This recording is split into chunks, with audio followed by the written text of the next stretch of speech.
The live webinar today. Our recording has just started for the meeting, so please say hello in the chat. Great to have you with us from wherever you are dialing in from around the world. We will be starting in the next minute or so, so please make sure your sound quality is as it should be by going into the meeting menu and tracking through the audio setup wizard. Fantastic to have you here. Please announce yourself in the chat. We will be getting started within the next.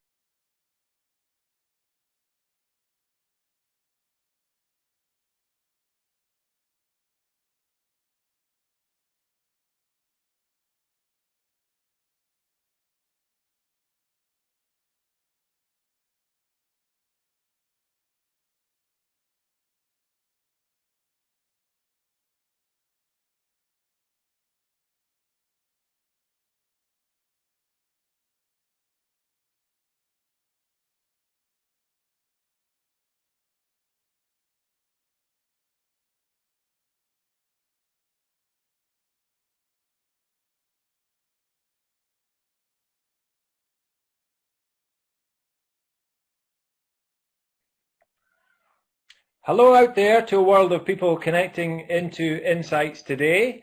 It's fantastic to have you with us. Good morning, good afternoon, good evening, and, well, it might nearly even be good night to some of you. Whatever time of day it is in your part of the world, I hope that you're keeping safe and I hope that you're keeping well. My name is Marcus Wiley, hello, and I'm here to host a webinar where we will be exploring digital wellness and the future of happiness. I will be joined today by the fabulous Amy Blankson. So let me just share a picture of Amy on screen there, and it's a pleasure and an honor to be along with Amy with you guys today. Amy was a guest keynote speaker at a recent Insights Live event that we held in New York and Dublin. Amy, do you remember Insights Live events that were live when we could be in a place with other real people? You know, some of us love that, but I'm pretty sure there are some of us that love this even better too. So it takes all sorts for everyone. I'm sure Amy is saying hi in the chat. I invite her to do that just now. And if you've not said hello, please say hello to Amy and welcome her onto the call. And I would like you to get used to that text chat box today, because there will be opportunities throughout today for you to ask questions to Amy. I will do my best as your host to pass on those questions. I have a few to get us started. Then it will be over to you folks on the call today, and we could have somewhere in the region of 300 or 400 people joining us. We're already sitting at 200 people logged on. Talking of questions, I have one to get you started actually. You may have noticed that I have a Scottish accent. Don't know if you noticed that. Certainly the chap from the ferry will have noticed that. And in fact, he might not even recognise this as a Scottish accent. So there we go. My question is around my Scottishness. So one of my favourite attributes about myself is my Scottish accent when I'm outside of Scotland speaking to other people. People generally love that accent. And Scotland is a fascinating country with some fascinating facts. And one of them is about the national animal of Scotland. So I wonder if you could type into the chat, what do you think is the national animal of Scotland? I see a couple of people are typing in here: unicorn, Loch Ness monster, the coo, the Highland coo, haggis, the eagle, stag, beaver, alpaca. Nice, these are great guesses. Well, actually, believe it or not, many people have the right answer. So the right answer, unbelievably for Scotland, is unicorn. Now, why on earth would I be putting a unicorn on screen now related to Amy? Some of you may know that, so we'll come back to that.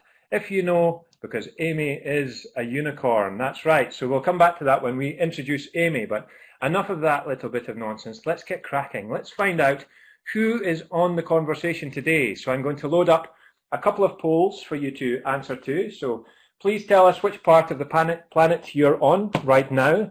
Tell us about what relationship you currently have with Insights there in the top right. And then a couple of questions that Amy and I have for you around how many hours you think you are spending on screens now that we are during this COVID-19 crisis that is happening in the world, right? So how many hours do you typically spend on screens, be it your phone, be it your laptop, your tablet, whatever it might be. What's your typical every waking hour? For some of us, that's right. And for some of us, 3 to 5 hours. And for many, many, many of us, 6 to 9 hours. And then a question in orange there for you to type into the chat box.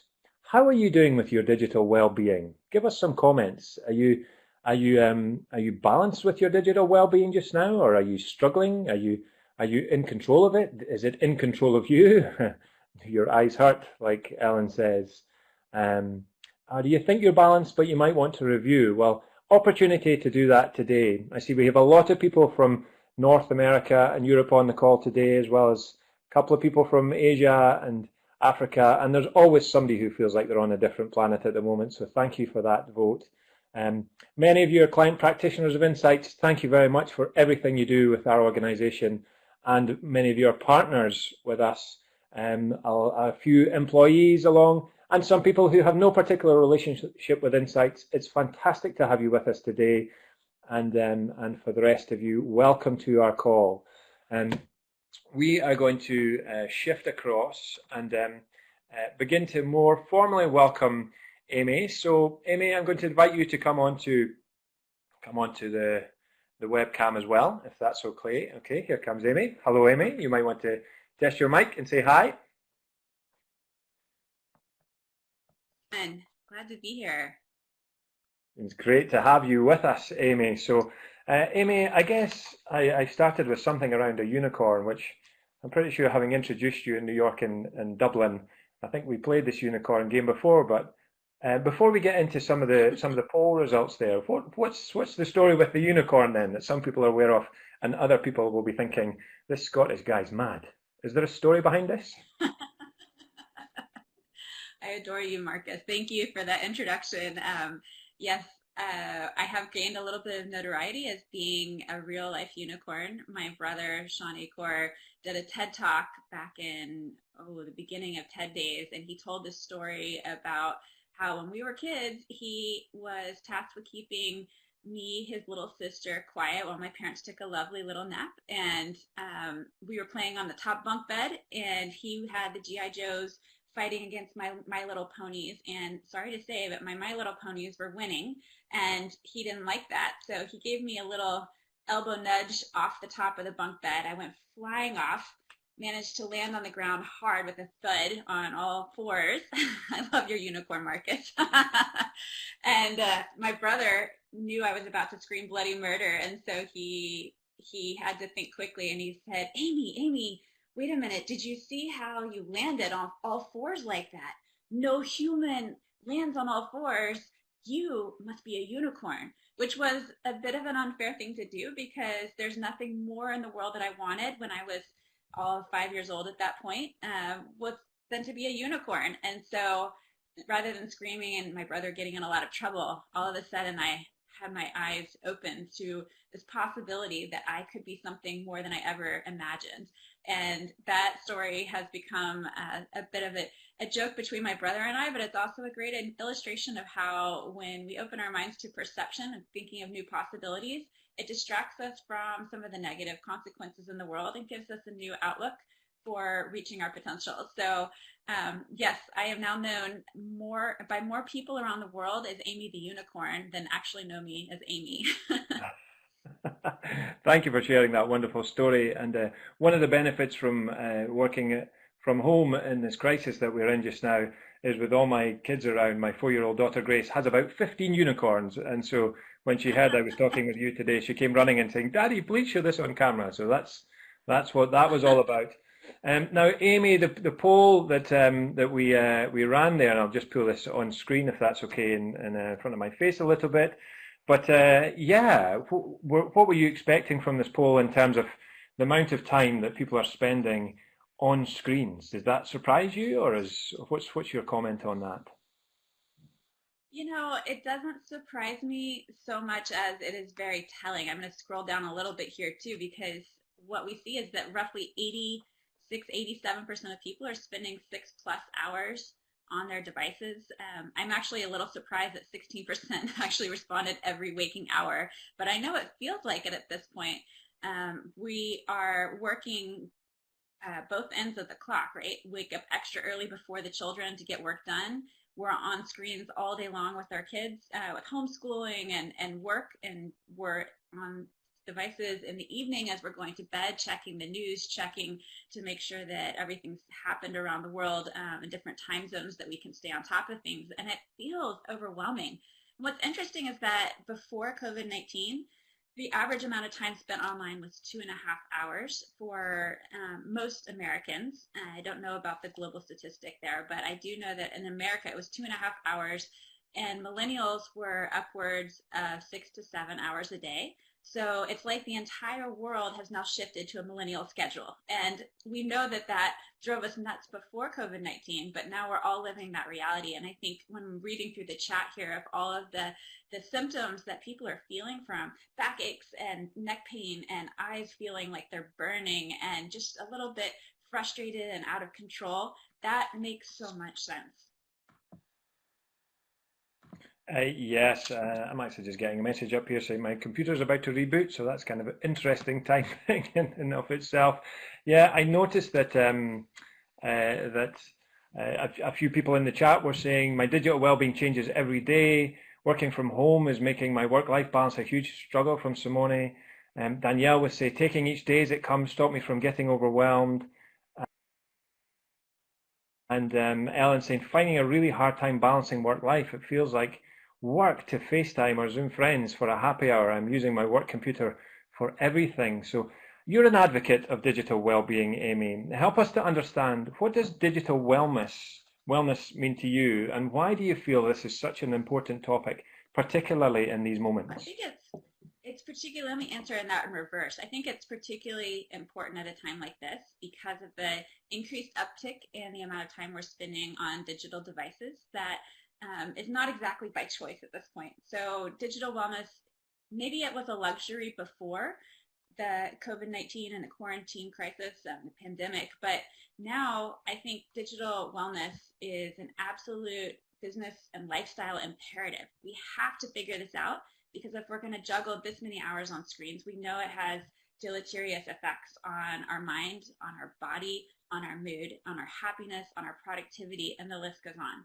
So I call digital wellness a way of life where you begin to balance your digital life with the rest of your life, your mental, physical, and emotional health, along with your digital health.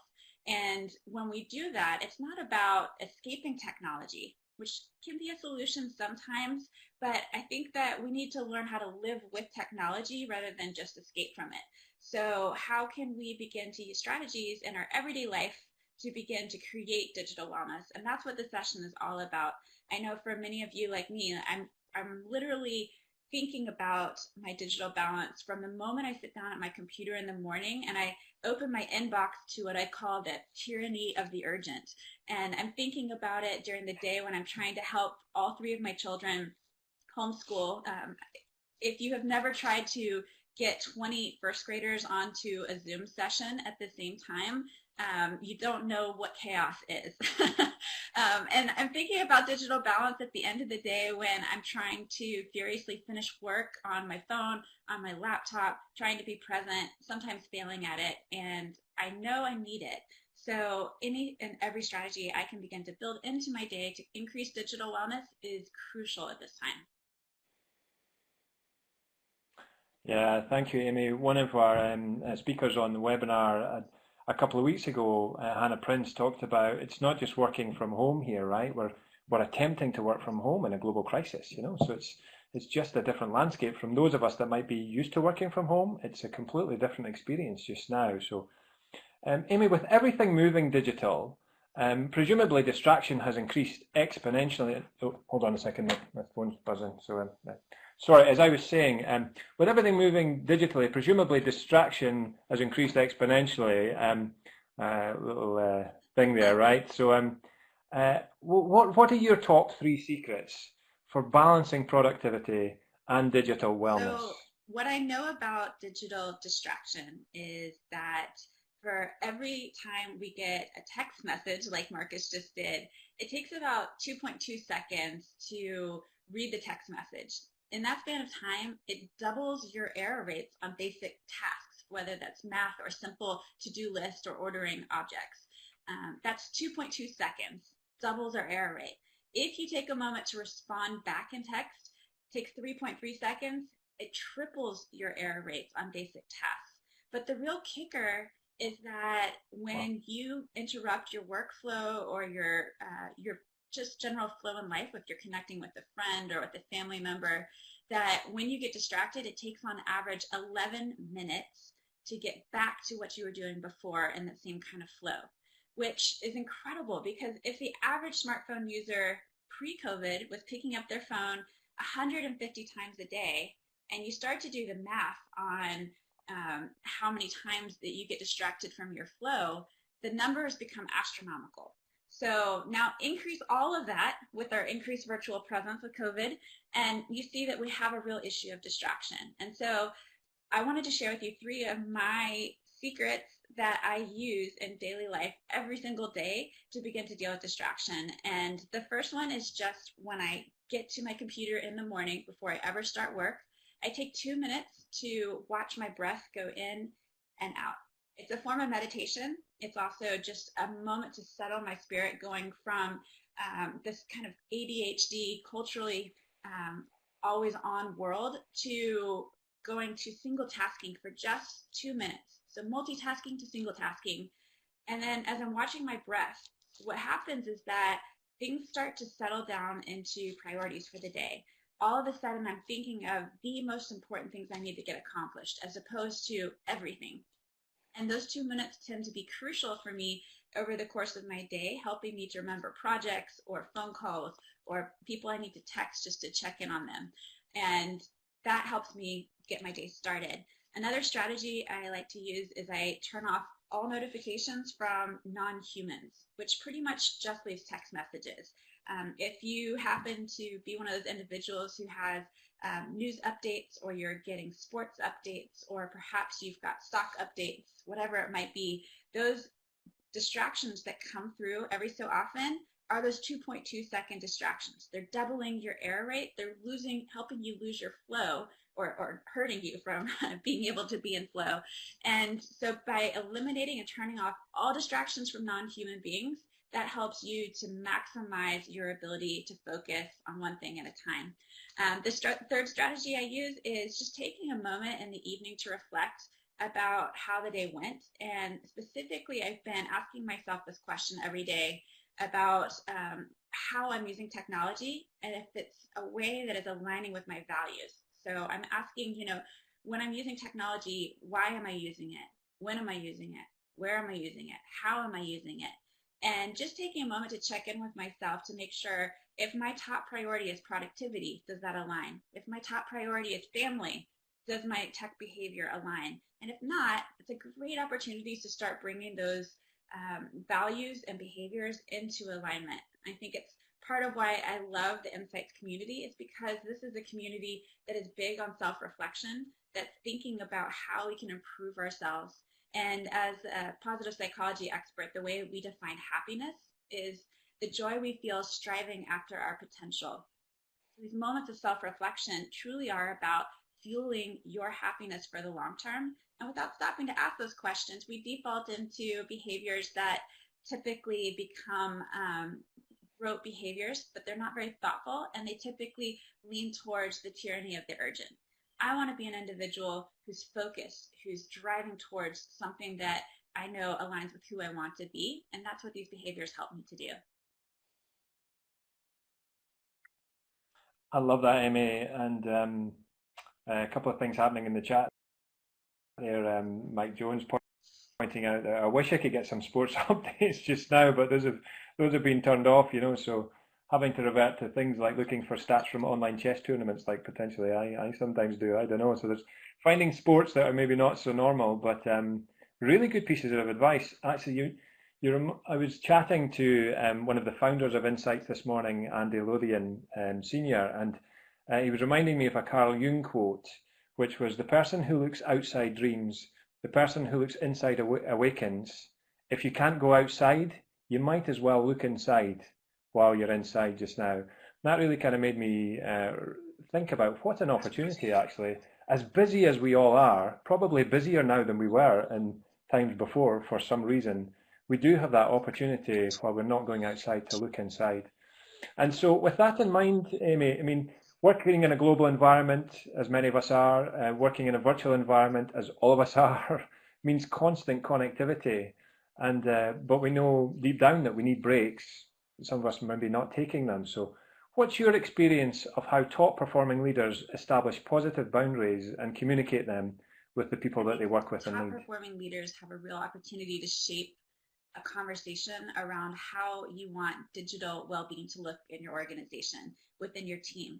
I noticed that a lot of individuals will say, I wish I could have better digital boundaries, but my boss keeps texting me after hours or on vacation, or, instead of calling only for urgent things, he's calling all the time. And so we begin to allow people who are higher on the food chain to dictate how we operate on a daily basis. But what I encourage people to do is that no matter where you are in an organization, from the top to the bottom, that you own your space, that you verbalize your boundaries, that you can help create a culture of digital well-being for anyone who happens to fall underneath you in the organizational chart. So rather than passing the buck and saying, oh, I wish I could do something, I think there's a lot that we can do. Now, one of the things that I encourage teams to do, and particularly team leaders, is to verbally set the stage for meetings. So if you are going to start off a meeting, it might be saying, I'd love everyone to have their full attention for this meeting. So if you could turn off, particularly if you're virtual, turn off any other screens or background items that you might have going on so that we can really get the most out of this session. It's amazing how priming an audience with a little statement like that can create a very different meeting. It sets people up to say, we value your full attention. We're going to give you our full attention, so let's all focus in. When we get back to live meetings, I typically encourage organizations to have people put their laptops away during meetings, put their phones away. We know that the mere presence of devices in our line of sight can actually distract us from being as focused and as connected as we'd like to be, and that just simply hiding them away can increase our presence and our connection to individuals. So I know it's a little difficult right now when we're having to be virtual, that we can't hide away all of our devices. We can't escape in some ways from that, but what we can do is focus on one thing at a time when we're on the device. So that's one thing, is to set the boundaries verbally. Second thing I like to do is that if I am with an individual that I'm meeting with, whether it is online or offline, is that I'm very careful that if I pick up a device during that conversation, that I then dictate to the other person why I'm doing this. And in particular, right now I'm quarantining with my family. So if I'm going to pick up my phone during the dinner time, for instance, I'll tell my family, hey, I'm picking up this because, I'm expecting a phone call from my parents who have this major health thing going on, or I'm waiting for this particular phone call from a doctor's appointment that I need to get in touch with. And so I think that the more that you can share with someone why you're interrupting your quality time with them, the more the other person feels respected. And the benefit is that it helps you to have accountability to not continue to pick up your phone. It's so tempting to go from one email to the next, or one video on Netflix to the next, or YouTube video, or one tweet to the next. So do what you came to do and put your phone away when you do have the opportunity to be present with somebody else. And the third strategy is what I call tech charters, to set up a tech charter with your community. And this is really a great reset time to do this as the economy is just beginning to reboot and have people re-enter into society, at least they are here in Texas right now, would be to create a tech charter, which means that rather than just talk about your time boundaries, it's talking about how you like to be contacted as a team and for what purposes. So in creating a tech charter for the teams I work with, what we'll typically do is ask everyone around a table to say, what times do you want to work? What ways do you want to be contacted for urgent messages versus FYIs versus just a basic ongoing task that needs to happen. And when we have times where we have digital boundaries, for instance, if and when you go on vacation, that there's some sort of policy set for whether or not you're allowed to be contacted. And then there's some sort of consequence that if you happen to interrupt somebody when they're on off time, what's a way to hold someone else accountable? Is there some sort of cultural norm that we can create that says, hey, if you contact someone on vacation, you have to do an hour of their work when they get back or something? I don't know what that might be for your organization, but some way to hold each other accountable. We know accountability is huge. So these become strategies that no matter where you are in the organizational chart, you can set up digital boundaries by communicating your own boundaries, by creating an opportunity to dictate to other people what you're doing when you're on devices, and lastly, to have a conversation around what a tech charter might look like for your team.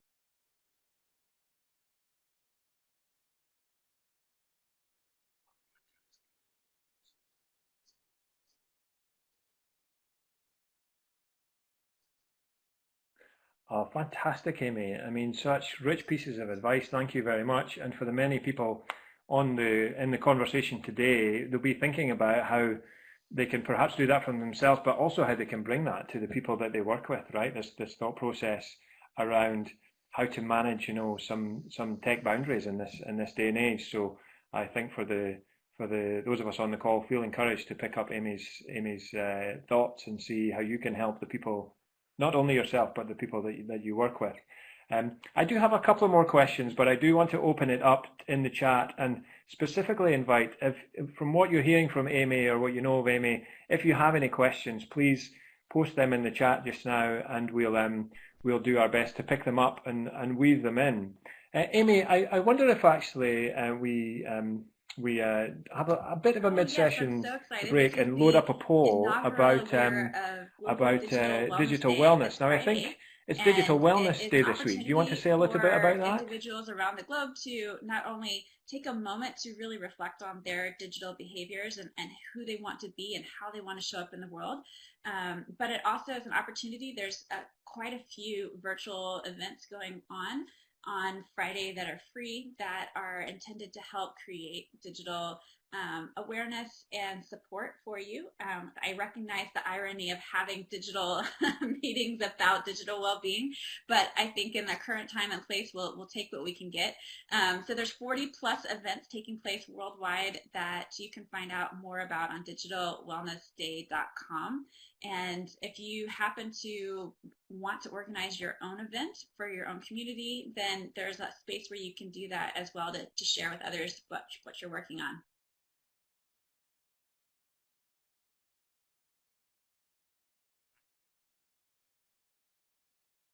It is tomorrow, Friday, May 1st.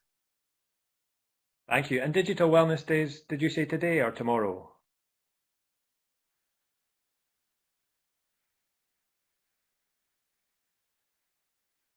Friday, May 1st. Okay, so there you go. People are along at a webinar hearing from you, Amy.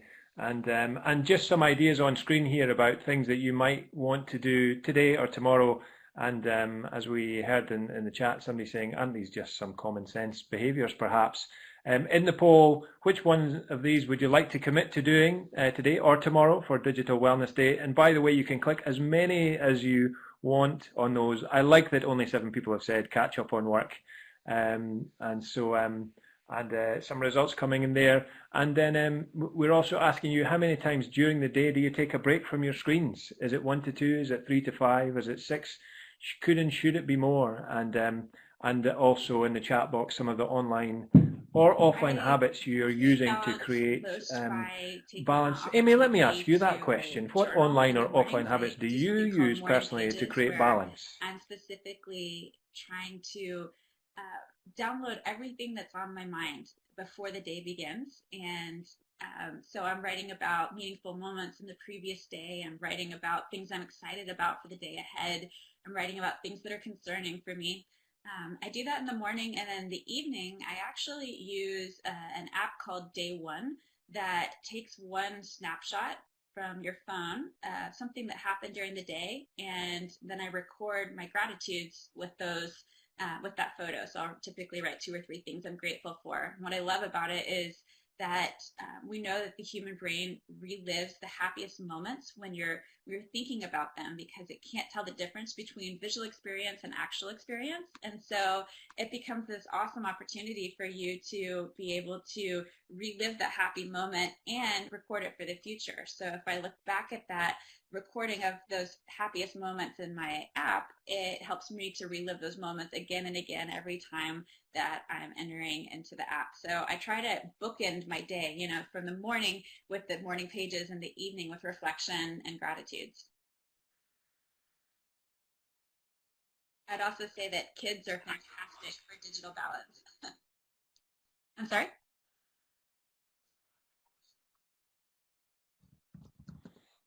Thank you very much, Amy. Nice to hear what you. They are, and they force your hand, don't they? They force your hand sometimes, and then they run in and just grab you. Yesterday, I got 2 unprompted hugs, which made me go, "Aha! I need to be taking a break," and putting the hug in the other direction, right? So, and 15 minutes, 45 minutes, whatever it can be, makes all the difference, you know. And the work is certainly waiting as you come back. Thank you for sharing. I did the classic of asking people to write questions into the chat and then taking us to a whole nother thing where I distracted people with polls and other things to type in the chat. So just as a reminder, if those questions have been bubbling for you for Amy, please type those in the chat. Amy, on the poll that we had, I see a lot of people tomorrow are committing to do a bit more self-care and you know, to well, let's just quickly dip back in and see what people were putting in the poll as some of the questions come through in the chat. So 72 of us committing to some more self-care, 64 to stretch, 58 to read a book. Maybe it's your book. I see Mike Jones is in the chat. He's also got a book. There are books flying around. 55 of us going to clean our environments, 42 going to cook, and that 42 also going to learn something new. Yeah, what are your thoughts about that, as well as how people are, how many breaks they're taking from their screen a day? I mean, 21 of us taking 1 or 2 breaks from the screen a day, it is a great and so on. opportunity. My husband calls COVID the Great Reset. It's a moment to start living the way that we want to be living. And so what better time than to try and pick up a new habit? One of the things that I do is I like to do something called stacking habits, which means that you take an existing habit that you're already doing. For me, it is drinking coffee. I love my coffee. And when I'm making my coffee, before I get to drink my coffee, I have to do my morning pages. So that's how I'm building journaling into an existing habit. And it's something that I feel like is a fantastic opportunity to help to create longevity and a sustainable new habit and behavior. So it's not just about Digital Wellness Day. It's about what are you going to start on Digital Wellness Day that's going to become a positive habit for you in the future. Because for these positive habits, they are what ground you offline to help you go online in a more effective way.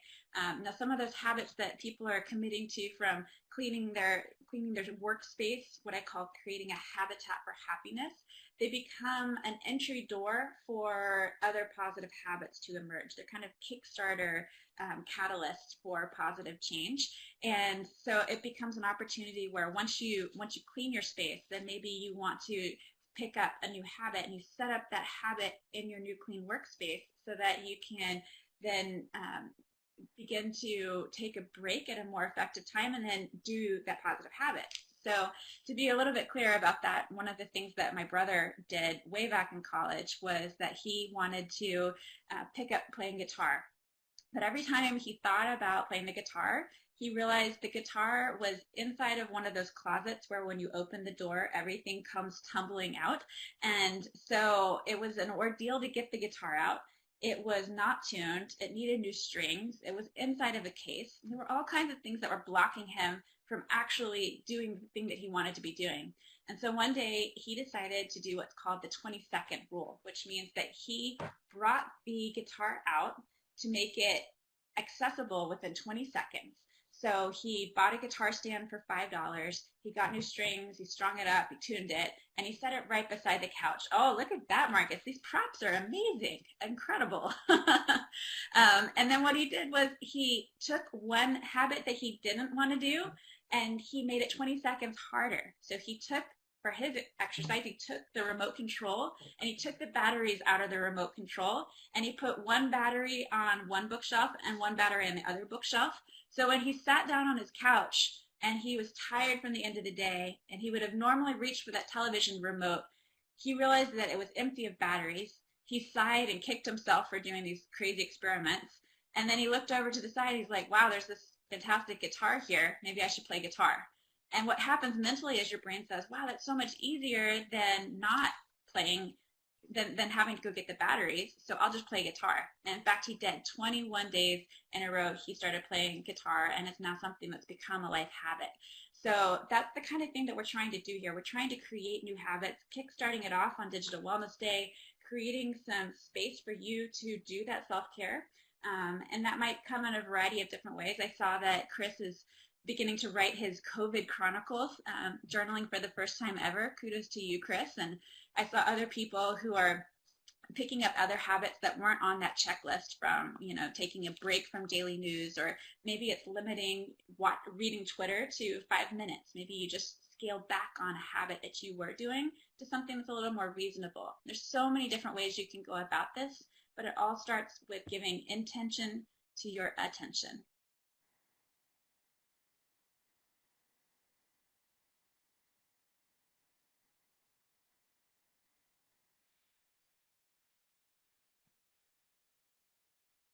Brilliant. Absolutely love that. And I think quite a number of people in the chat commenting on that too. I noticed that Chris Scott was sharing that he's started journaling for the first time, writing his COVID chronicles to distract him from some of the other challenging things that are facing him. And it did make me think that this will be a time and an age that we tell our kids and grandkids about. So actually, you've inspired me, Chris, to think, how could I write my daily COVID chronicles?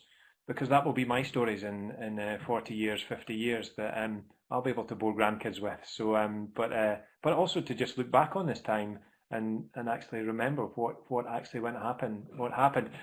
Mike Jones asked in the chat, I hear conflicting thoughts on how often you have to do something before it becomes a habit. Your thoughts, Amy? You mentioned 21 days, but like, what's your thoughts and experience? That would be consistent everyday activity. So if you're one of those people like me, sometimes who falls off the horse and has to get back on the horse, then the counter would reset a little bit. But the key here is not to obsess about how many days in a row you've got a streak going for creating a positive habit.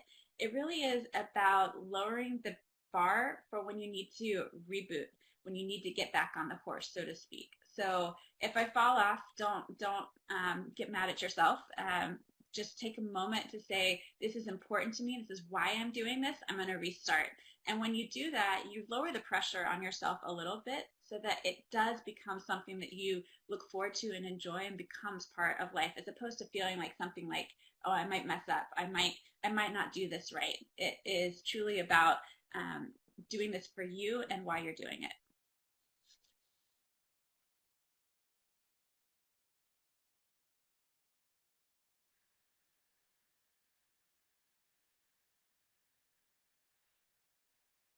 Thanks, Amy. And I see Donald talked in the chat about blocking out time in the Outlook calendar during the working day just to go for a walk. It's almost like planning your breaks, right? And it sounds simple, but actually doing it. And Derek Hendry mentioned trying to keep a structure over the course of the day keeps me sane at the moment, but it is hard. And Stephen Gresty, maybe like a few of us, his Fitbit is reminding him to move, so sometimes the technology is helping us to move again. And so lots of good comments coming through in the chat.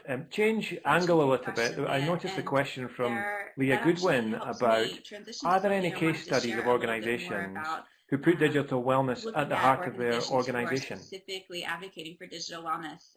I'm actually a co-founder of a group called the Digital Wellness Collective, which became an organization where other companies from around the globe, more than 26 different countries, have now joined in, who are specifically advocating digital wellness, and not only giving great strategies or resources, but also trying to live the principles of what digital wellness looks like. Everything from creating digital boundaries in their workplace, but also rethinking the way that they perhaps create pop-up email blockers on their websites where you capture information, or where you might have advertisements, or using flashing text to keep people drawn in. We're beginning to realize that there is an entire attention economy that's built within devices and apps that is drawn to our minds to begin to keep us engaged. And it's hard to fight against it, but when you're aware of what devices are being used by persuasive technology developers, all of a sudden you can start to create counter policies that are doing a really good job of fighting against doing that. And so these organizations are developing policies and procedures that center on that. So the digitalwellnesscollective.com has a list of all those organizations that might be worth checking out, with some great resources for bringing that to your organization as well. I also know there's quite a few organizations where digital wellness is maybe not the central focus, but are doing a wonderful job of beginning to bring that conversation into the heart of the organization. Of course, Insights, who's hosting this seminar today, but also some other groups like Cigna, Deloitte. I know that Stanford has an entire lab now focused on digital flourishing, that there's quite a bit of research being done in this space that I think is great to tap into to get the latest and greatest ideas of how we can begin to do this. And also an organization called the Center for Humane Technology that is highlighting a number of high-level organizations who are doing a great job. So I encourage you to check them out as well.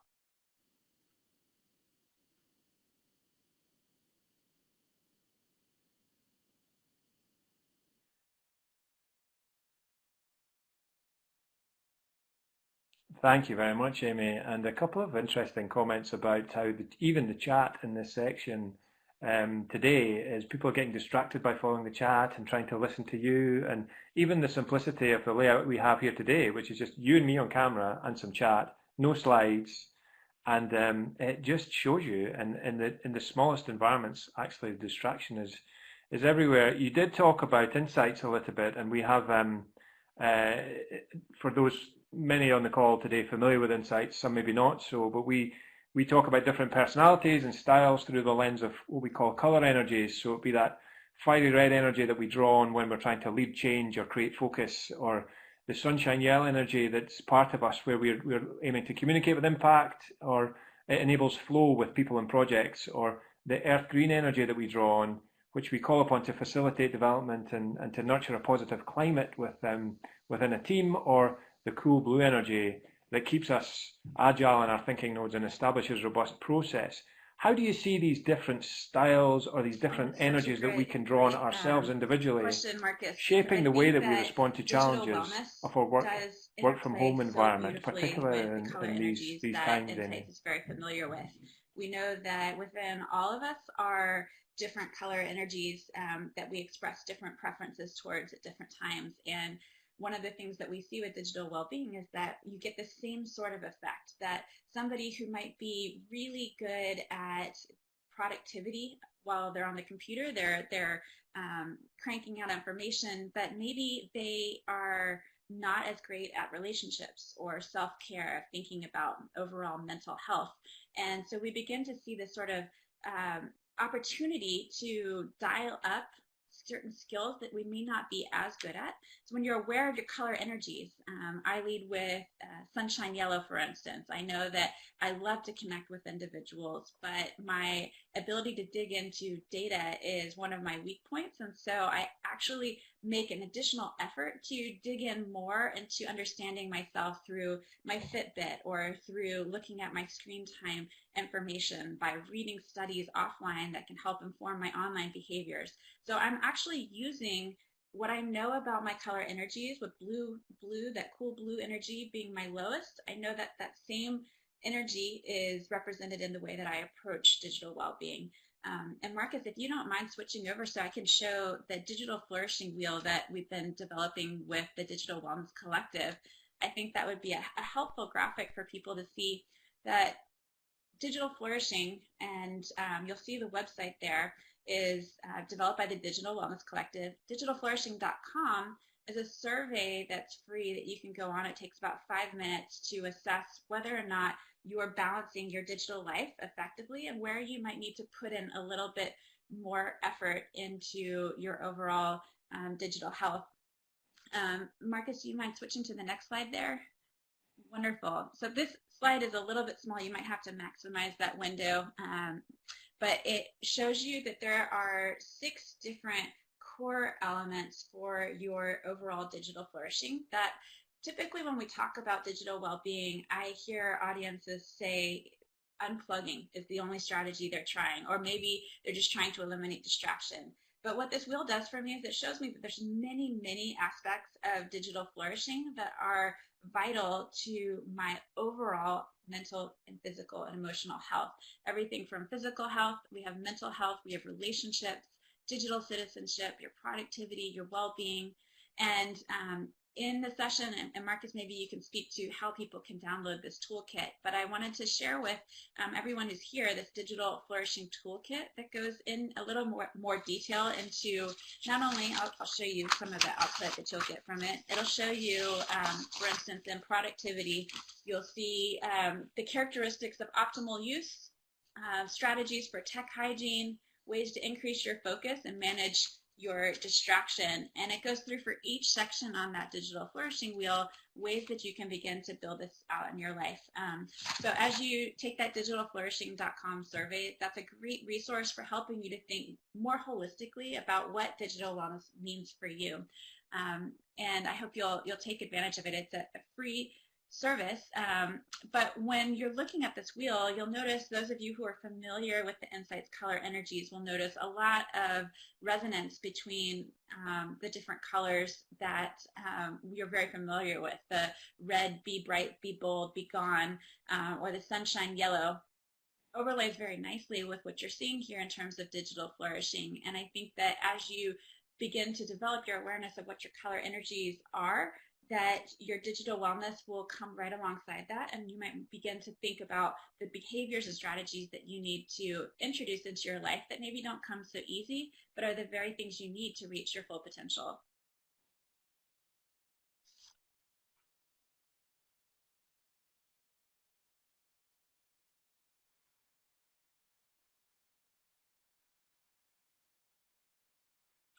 Fantastic, Amy. Thank you very much. And we are just coming to time, actually. So unfortunately, not enough time for Derek Hendry's question, which was, is there any advice on how long meetings should be online? Well, this one is going to be 45 minutes, Derek, and we'll get back to you with some thoughts on that individually, if that's okay.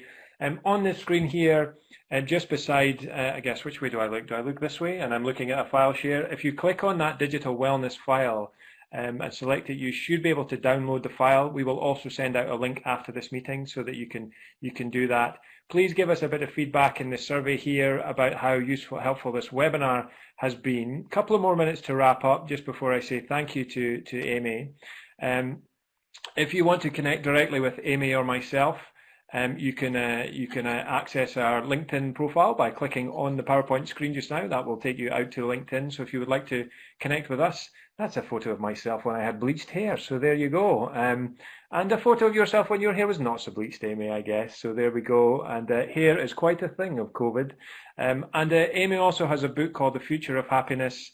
Either Amazon.com or .co.uk or whatever Amazon it is in the country that you are dialing in from today. Please have a look at that, and it's such a cracking book that is, and a cracking read if you would like to hear more from Amy. At Insights, you might want to check out our virtual solutions. We have sessions around virtual insights discovery, or working in a virtual team, leading in a virtual environment, and resilience in a remote world, which is a lot of what today was about today as well some sales effectiveness. So feel free to check out our website and see what the latest is and greatest is from Insights, and be in a dialogue with us about that. One of our sister businesses at Insights called VidaTech also have a workplace well-being app that we would like to offer with our compliments on as a free 90-day trial. We will be emailing all this stuff out as well if you're not capturing it on the screen with the links. But I think other than to say next week we'll have a panel on adapting to change. So if you would like to come along and join us for that at the same time, same place, and an interactive Q&A session.